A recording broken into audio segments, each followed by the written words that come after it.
안녕하셨습니까? 샬롬, 평안하시죠? 새로운 또 월요일을 맞이했습니다. 또 한 주간도 하나님 말씀으로 매일의 은혜가, 매일의 샬롬이 있으시기를 간절히 축원합니다. 잠언 11장으로 하나님의 은혜와 샬롬이 충만하시기를 바랍니다. 1절, 야훼께서는 가짜 저울을 역겨워하시고 바른 저울추를 좋아하신다. 하나님께서는 속이는 것을 역겨워하신다. 우리가 적용하면은, 영적으로 적용하면은 하나님 앞에서 하나님, 나는 죄인입니다. 그리고 하나님 앞에서 말씀을 통해서 죄를 지적받을 때 하나님, 나는 죄인입니다. 오늘도 말씀을 통해서 하나님, 제가 얼마나 부패한 인간인 것을 깨닫게 하시니 감사합니다. 하나님이 이런 것을 좋아하신다는 거죠. 바른 저울추. 바른 저울추는 성경이 저울추입니다. 성경으로 모든 것을 가늠할 수 있습니다. 표준 잣대라 그러죠. 그래서 성경을 캐논, 성경이 우리 모든 사람을 측량할 수 있는 하나님의 정밀한 저울추가 되는 것입니다. 하나님께서는 이 성경 말씀을 통해서 우리를 바라보십니다. 우리가 가벼운 사람인가? 우리가 신중한 사람인가? 우리가 정직한 사람인가? 거짓된 사람인가를 하나님의 말씀으로 바라봅니다. 우리가 하나님 말씀을 신실하게 대할 때, 내 입술은 정말 가볍구나.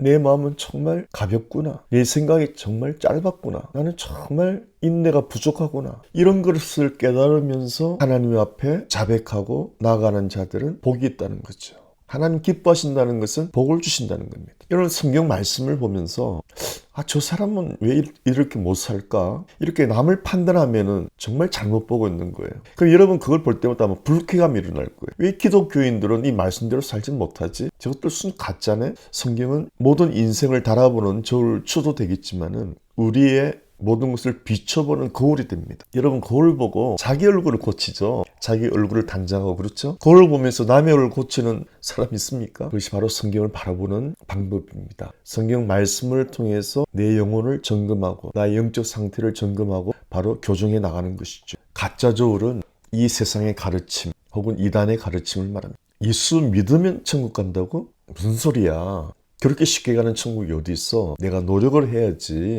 수많은 종교인들이 하나님의 은혜로 천국 가는 사실을 받아들이지를 못해요. 이 선물을 이해를 못해요. 하나님이 사랑이 얼마나 크신지는 그 선물에 달려있거든요. 선물을 받아보면 그 사람의 사랑의 크기를 알 수 있지 않습니까? 그렇죠? 우리가 하나님의 사랑의 선물, 구원이라는 선물을 받을 때도 눈물이 나지만 이런 평생을 두고 감사하게 되고 느닷없이 눈물이 나오게 되고 그러는 거예요. 몇십 년이 지나도 그러는 거예요. 이 구원이라는 선물은 구원의 우물물이라고 그랬어요. 날마다 길어 마시면서 기쁨을 맛보는 거예요. 왜 이렇게도 크죠, 선물이? 왜 이다지도 무궁무진하죠? 바로 하나님의 성품이 그래요. 하나님은 무궁무진한 지혜를 가지신 분이요, 무궁무진한 능력을 가지신 분이요, 무궁무진한 사랑. 그래서 성경에는 영원한 사랑이라고 말씀하시죠. 선물은 주는 사람의 사랑의 크기를 우리가 측량해 볼 수 있는 것이죠. 2절, 잘난 체 하다가는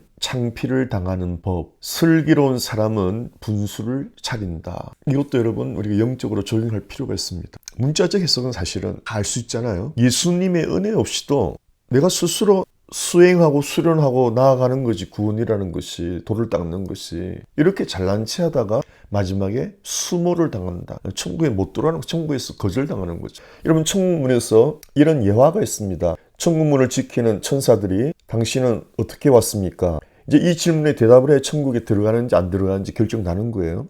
물론 이건 성경적 예화입니다. 막 지어낸 예화는 아니고요. 하나님 말씀에 근거한 이야기란 말이죠. 그러니 A라는 사람, B라는 사람이 서 있는데 A라는 사람은 잘난 체하면서 저는 정말 정직하게 살았죠. 제 재산을 다 나눠주고 왔죠. 활짝 웃으면서 그럼 들어갈 자격 아닙니까? 아니, 천사가 굳은 얼굴로 당신은 천국에 절대 들어올 수가 없습니다. B라는 사람한테 물어봅니다.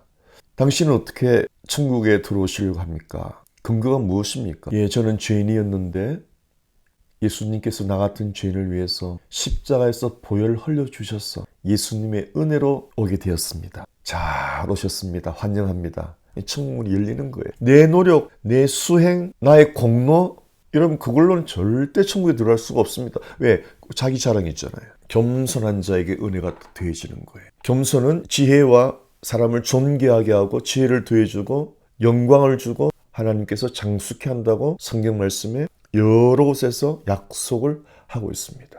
겸손은 뭐죠? 하나님 주시는 선물을 감사하게 받는 태도예요. 만약에 여러분의 절친이 소중한 선물을 줬는데 이 웬 거야? 이 귀한 것을 주는 거야? 야, 너무 고마워. 내가 어떻게 이걸 갚지? 그럼 주는 사람이 얼마나 기분이 기뻐요. 무슨 소리야? 너가 그래 즐거워하니까 또 주고 싶다, 야. 그런데 다른 친구는 교만하게 이거 얼마짜리야? 이거 왜 줘? 뭐 내한테 부탁할 거 있어?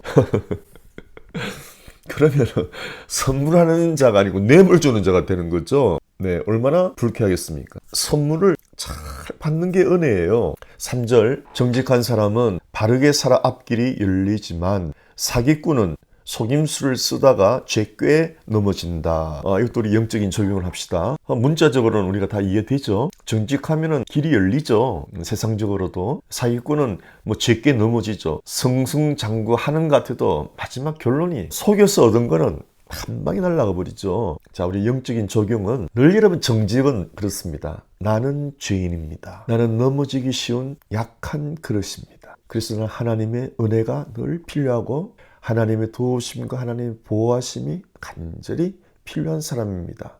이러면 하나님이 보호해주고 필요한 거 주시고 그렇게 해주시는 거예요. 이렇게 마음이 겸손만 있어요. 여러분 정말 그렇습니다. 우리가 예수 믿을 때 하나님의 구원의 선물, 그 엄청난 구원의 선물을 받지만 여러분 그렇게 끝나는 게 하나님의 사랑은 너무나 커서 구원의 선물 한 번 주고 끝나는 게 아니에요. 예수 믿고 나서도 그 구원의 선물을 받고도 이 세상에 살면서도 얼마나 은혜의 선물을 많이 주시는지 청량할 길이 없어요. 그래서 하나님의 은혜를 청량할 수 없는 은혜라 그래요. 예.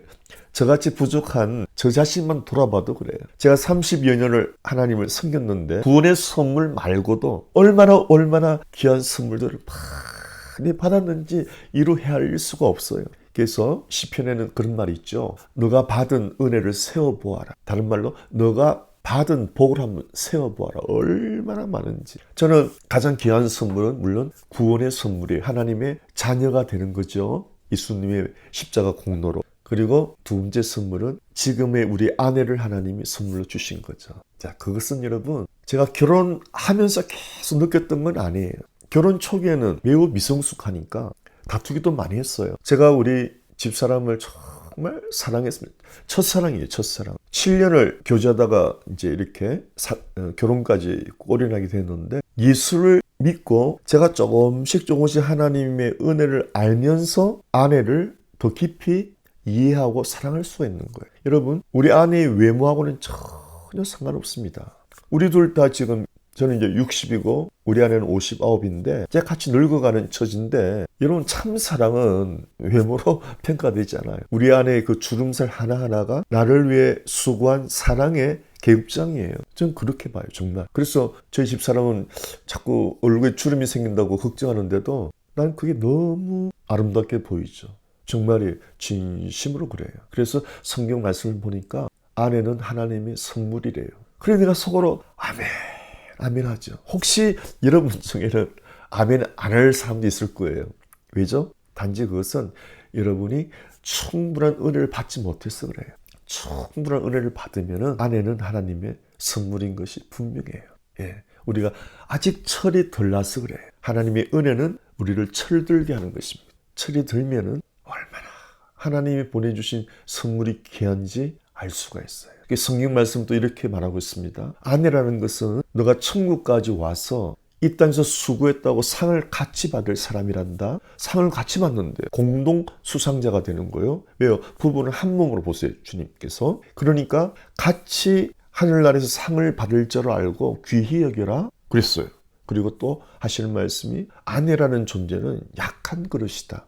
그렇잖아요. 여자는 신체적으로 생물학적으로 약하잖아. 남자보다 힘이 약하잖아요. 그러니까 약하니까 너가 더 귀히 여겨줘야 된다. 자, 이 말씀은 제가 은혜를 받을수록 이게 어떻게 해석이 되냐, 적용이 되냐면요. 너가 좀 져주면 안 되겠니? 아내가 혹시 잔소리해도 너가 져주면 되잖아. 져주라는 거예요. 남자가 여자보다 육체적으로 좀 강하니까 져주라는 거예요. 이기려고 하지 마요. 그래서 저는 예전에는 그랬어요. 누가 아내를 이기냐고, 그게 난 무슨 소리냐고, 아내를 잘 다스려야 되지. 철없을 때는 그랬어요. 근데 이제 인생 선배들이 말이 맞아요. 지는 것이 이기는 것이다. 아내 이겨서 득될 게 없다. 여러분 아내랑 말다툼하고 이겨보세요. 그 다음날 국물이 없죠. 국물이 없어. 여러분이 말로 아내를 이기면은 일주일은 고생해야 됩니다. 이겨서 이긴 게 아니에요. 그런데 하나님의 은혜를 깨닫고 기쁨으로 져주죠. 그럼 얼마나 잘해주는지 몰라요. 그게 진정한 승리 아닙니까? 여러분 이것은 모든 인간관계에 통달하는 원리입니다. 예, 친구지간에도 내가 좀 더 양보해주고 져주는 것이 인간관계를 아름답게 만드는 비결이에요. 그래서 여러분 가정은 정말 인생 학교죠. 네. 왜 배우자죠? 왜 배우자입니까? 배우는 관계, 서로 배우라는 거죠. 평생 배웁니다. 배우자로부터. 또 그리고 또 전도서 4장에는 한 사람이면 패하겠지만 두 사람이면 이긴다. 한 사람이면 춥고 외롭지만 두 사람이 누우면 따뜻하지 않느냐. 한 사람이면 넘어지면 누가 이렇게 세워주느냐. 두 사람이면 넘어지면 일으킬 줄 자가 있지 않느냐. 홀로에서 넘어졌는데 일으켜 줄 자가 없는 자에게는 화가 있다라고 전도서 4장에 말씀하고 있습니다. 진리 말씀이죠. 또 여러분 우리 잠언에 싸우는 여인과 함께 사느니 홀로 사는 것이 낫다는 말이 있는데, 그러면 그 말씀의 뜻은 혼자 살아라는 뜻입니까? 아닙니다. 혼자 살아본 분들은 알 거예요. 혼자 산다는 것이 얼마나 힘들고 외로운지. 둘이 사는 게 좋아요. 전도서 4장에도 하나보다 둘이 낫다 그랬잖아요. 그럼 무슨 말입니까? 싸우는 여인과 함께 사느니 홀로 사는 게 낫다는 말은 싸우지 말라는 뜻이에요. 홀로 살아라는 말이 아니고, 포인트는 너 한번 홀로 한번 살아볼래? 얼마나 힘든지. 차라리 너가 져주는 게 낫다. 져주고 싸우지 말라는 뜻이죠. 예, 그렇게 적용을 해야 됩니다. 그 문자 그대로, 아 그래, 우리 와이프랑 싸우느니 아우 지겨워, 혼자 사는 게 낫지, 그래 헤어지자, 그렇게 하라는 것이 아니에요. 그래 혼자 살아보세요, 얼마나 힘든지. 특별히 남자분은 그렇죠. 그러니까 그 끔찍한 고독과 어려움을 겪지 말고 그냥 져주면 되잖니? 그게 더 쉽지 않니? 그 말이에요. 바로 이런 정직한 사람이라는 적용은 바로 그런 것입니다. 예, 그래 여보 미안해, 내가 잘못된 것 같아. 이게 정직한 사람이에요. 네. 막 부인한테 소리치고 협박하고 공갈 사기꾼이죠. 결국 제게 자기 넘어갔죠. 그런 사람은 외로울 수밖에 없어요. 어느 여자가 함께 하려고 그랬습니까? 여자가 도망간다든지 아주 폭력을 행해서 자신이 교도소에 들어간다든지 반드시 하나님의 대가를, 하나님께 벌을 받게 되죠. 4절입니다. 주의 진노가 터지는 날 그 제사는 아무 쓸모가 없지만, 요즘은 죽음 앞에서 우린 어떤 존재인가, 이런 테마로 책들이 많이 나온다고 합니다. 그래서 성경은 조상집에 가는 것이 잔치집에 가는 것보다 지혜롭다. 왜요? 잔치집 가서 배부르게 먹고 흥겹게 놀고 그 순간은 좋지만 돌아와 봐야 인생을 진지하게 생각하는 시간이 안 되는 거거든요. 그러나 조상집 가면, 장례식장을 가면은 그 한 영혼의 죽음 앞에 반드시 깊은 생각에 잠기지 않습니까? 그래서 조상집이 우리한테 유익하다는 거예요. 주의 진노가 터지는 날이면 우리가 이 세상 떠나는 날, 하나님의 심판 앞에서 내 가진 재산이 무슨 소용이 있냐고, 여러분. 나의 명예가 무슨 소용이 있냐고. 하나님께서 심판하실 때 너 얼마나 벌다 왔니? 은행 어카운트 좀 보자. 너 직위가 뭐였지? 그런 거 관심 없었어요. 예수 영접했니? 내가 주는 구원의 선물 너는 받았니? 나 거절했는데요. 그럼 지옥이다. 예, 받았습니다. 구원의 선물을 받았습니다. 그 다음 질문. 그럼 너 구원의 선물을 어떻게 하고 살았니?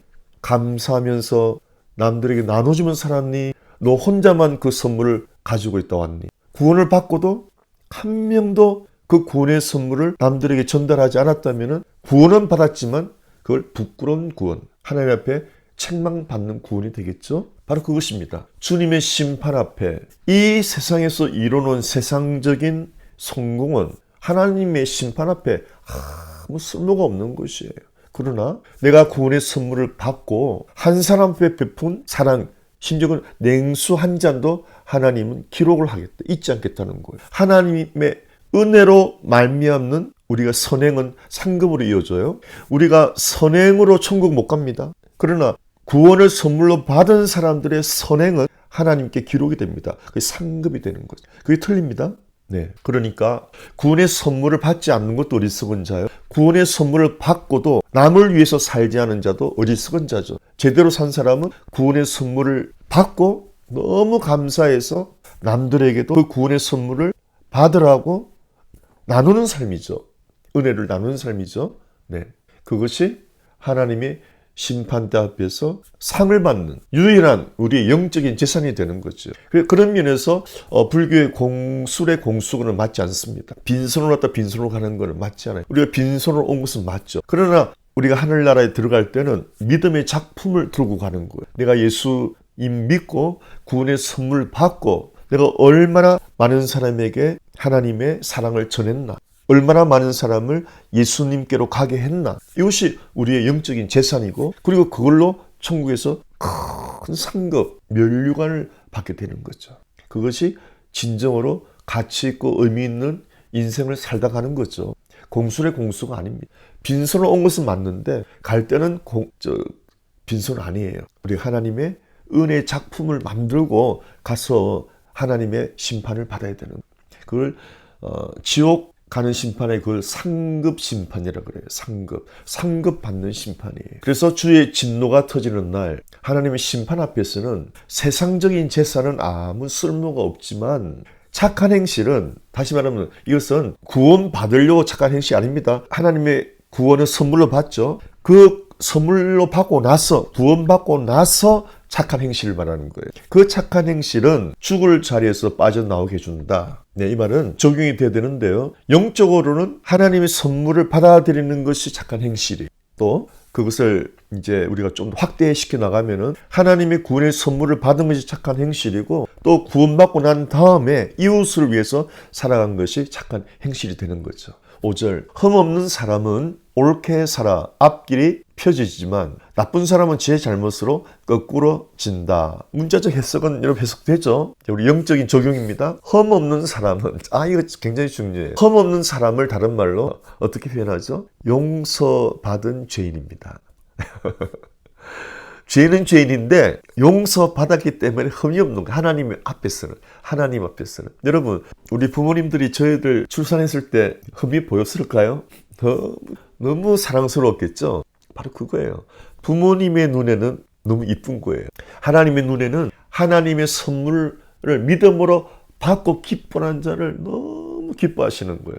네. 그리고 예수님이 십자가에서 나의 죄를 용서했습니다, 나의 죄값을 지불했습니다라고 믿는 사람은 하나님이 흠없게 보시는 거예요. 그런 사람은 앞길이 활짝 펴지죠. 우리 하나님께서 길을 열어주죠. 그래서 성경은 예수 믿는 자들에게, 하나님의 선물을 받은 자에게는 새로운 길이 열린다. 여러분, 정말입니다. 여러분, 하나님의 선물은 계속돼요. 구원의 선물도 받지만 여러분이 구원의 선물 받고 나서요, 새로운 길이 열려요. 자, 한번 우리가 적용해 볼까요? 구원의 선물 받은 사람은 부부관계의 새 길이 열려요. 왜? 새로운 시각이 열렸잖아요. 내가 하나님의 큰 선물 받고 나니 어떻게 돼요? 내 마음이 넓어지잖아요. 사랑받은 사람은 마음이 넓어지거든요. 마음이 넓어지면 길이 열려요. 네, 이 마음이 좁아지면 되는 일이 없습니다. 마음이 옹색해지면 되는 일이 없어요. 여러분, 하나님의 사랑의 선물을 받는다? 이건 엄청난 사건이 일어나는 것입니다. 우리 사랑하는 제가 친구가 있는데 약 30년 전부터 제가 전도를 했죠. 그런데 이번에 예수님을 선물로 영접하셨어요. 했어요. 얼마나 감사한 일입니까? 여러분, 몇 년 걸렸다고요? 30년. 30년. 그 기본. 예수 믿게 된 그 감정들 들어보면요, 30년, 40년 기본이에요. 그래서 하나님께는 1000년이 하루 같아 그러죠. 왜 예수님 빨리 안 오시죠? 한 영혼. 예수님 오시면 심판이 시작되거든요. 그러니까 예수님 못 오시는 거예요, 50%. 왜요? 아직도 하나님의 선물을 받지 않고 교만하게 사는 사람이 너무 많잖아요, 우리 주변에. 그래서 우리들 통해서 빨리 그들을 예수님 믿도록 하라는 거예요. 우리가 자꾸 잠자고 있는 거죠. 전도하는 것이 너무 힘드니까. 한 영혼 구원 얻는데 30년, 40년 걸리는데 여러분, 너무 힘들죠. 물론 이것은 우리가 아무리 수고해도 하나님 역사해야 이루어지는 거죠. 하나님의 구원은 하나님의 전적인 작품입니다. 하나님이 그 사람 마음을 터치해야 그 마음이 열리고 선물을 받는 거예요. 그건 하나님의 역사예요. 하나님이 가슴을 손댄 거예요. 그래서 눈물이 나는 거예요. 네, 우리 친구도 왜 그렇게 눈물이 나는지 모르겠대. 우리 모두 경험했잖아요, 여러분. 하나님의 구원을 선물로 받는 순간 30년 전에는 전봇대가 많았어요. 전봇대가 십자가로 보이잖아요. 길을 가도 눈물이 나고 꽃을 봐도 눈물이 나고 하늘을 보아도 눈물이 나고 바람이 불어와도 눈물이 나고 온 세상이 나를 축하한다고 손짓하고 말을 걸어오는 것 같았어요. 정말 신비한 기쁨이었죠. 지금 생각해도 눈물이 나려고 그래요. 그러나 그 구원의 선물은 시작이었어요. 그 뒤로 주시는 선물은 또 무궁무진해요. 그 중에서 정말 중요한 것이 하나님의 큰 선물을 받게 되면은 우리 마음이 넓어진다는 거예요. 그러니까 여러분, 부부 관계가 새롭게 열립니다. 인간 관계가 새롭게 열립니다. 인생을 바라보는 시각이 새로워지는 거예요. 내 안경에서 검은색이 사라지고 밝게 보이는 거예요. 온 세상이 어두웠는데 환하게 펼쳐지는 거예요. 어두운 커튼을 치고 살았는데 하나님의 선물을 받고 어두운 커튼을 젖히니까 하나님의 은혜의 광선이 내 영혼에 들어오는데 말할 수 없는 은혜지요. 예? 또 그 은혜의 광선이 성경을 쫙 비춰주는데 말할 수 없는 깨달음이 일어나는 거죠. 그걸 평생 아침마다 성경 볼 때마다 주시는 거예요. 하나님의 선물이 선물 그게. 여러분 아침에 커피 한 잔 마시면서 성경을 보잖아요. 하나님 선물로 또 주세요. 감격, 감동, 감사. 그러나 성경 보다가 성경 듣고 너무 감사해서 너무 감사해서 성경 읽다가 성경 덮은 적이 계속 못 읽은 거예요. 막 너무 벅차. 그리고 밖으로 나가 하늘을 쳐다보면서 아버지 감사합니다. 아버지 너무 감사해요. 여러분 하나님 보시기 흠이 없다. 신비입니다. 나는 죄인인데 우리 하나님이 아니야 너 흠 없어 이렇게 평가하시는 거예요. 이 얼마나 신비한 평가입니까? 온 세상 사람 흠집 내기에 다들 정신이 없는데 나같이 흠 많은 사람을 주님은 흠이 없다는 거예요. 그리고 배우는 거예요. 아, 사람을 저렇게 봐야 되는구나. 남편은 아내를 저렇게 봐야 되는구나. 그래서 여러분 창세기의 부부가 죄를 짓지 않는 부부는 서로 벌거벗었으나 부끄러워하지 않더라. 무슨 말입니까? 벌거벗은 것은 죄의 상태라는 뜻이에요. 옷을 입어야 죄를 가리는 거거든요. 그런데 벌거벗었는데 죄의 상태인데 서로가 부끄러움이 없어요. 서로가 서로의 죄를 못 보는 거예요. 이것이 은혜 받은 상태. 죄를 못 보는 상태. 우리 하나님은 너무 은혜로우셔서 예수 믿으면 죄를 안 보시는 거예요. 예수 안 믿으면 죄가 보이는 거예요. 하나님께. 그래서 그 사람 심판받는 거예요. 흠 없는 사람 신비입니다. 하나님은 죄 많은 저를 깨끗하게 보시는 거예요. 예수님 때문에 가려주시니까. 내 죄를 가려주시고 보니까. 여러분 좋은 친구도 그렇죠? 용기를 주잖아요. 격려하잖아요. 자꾸 응원해 주잖아요. 그러나 잘못된 친구는 몰래 비방하고 깎아내리고 남들한테 망신을 주고 그럼 자기가 올라가나요?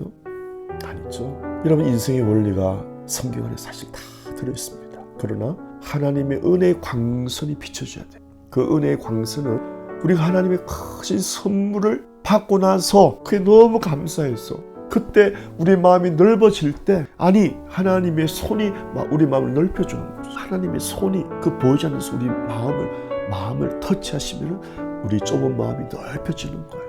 그럴 때 은혜의 광선이 비치면서 하나님의 광대하신 말씀을 자꾸 깨닫게 되고 하나님의 깊은 마음을 평생 깨달아지는 거예요. 이것이 용서받은 죄인들의 감사, 감격, 감동의 인생 시나리오가 되는 거예요. 여러분 사랑하는 여러분 어떠세요? 구원의 선물 받으셨어요? 그리고 구원의 그 우물물에서 날마다 생수를 마시고 계세요? 그리고 이웃들이 그 생수를 나눠주고 계세요? 그렇지 못했다면 실망하지 마시고 이번에 잠언 말씀을 통해서 하나님께서 우리 마음을 녹하십니다. 내가 너 마음에 들어가려고 하는데 너의 인생에 내가 주인 되려고 하는데 너 마음을 좀 열어주겠니? 내가 좀 들어가서 너의 인생을 내가 흔들어도 되겠니? 예, 주님 들어오세요. 제 혼자 스스로 살아왔던 것이 너무 벅차요. 정말 쓰러질 것 같았어요. 지금 들어오셔서 예수님 내 인생의 주인이 되어주세요. 저는 주님만 따라갈게요. 여러분 그렇게 하시면 하나님은 말씀으로 우리를 인도하십니다. 그럼 그 말씀 따라가세요. 그 말씀 따라가는 길에 행복이 있고 은혜가 있고 샬롬이 있습니다. 늘 말했죠? 히브리어로 행복의 뜻 바른 길 가다, 말씀의 길 가다, 예수님 따라가다. 그러면 모든 길이 열리는 거예요. 사랑하는 성도들, 하나님의 은혜가 아침마다 새로워지기를 축원하고 오늘도 하나님의 샬롬이 가득하시기를 축원합니다. 샬롬.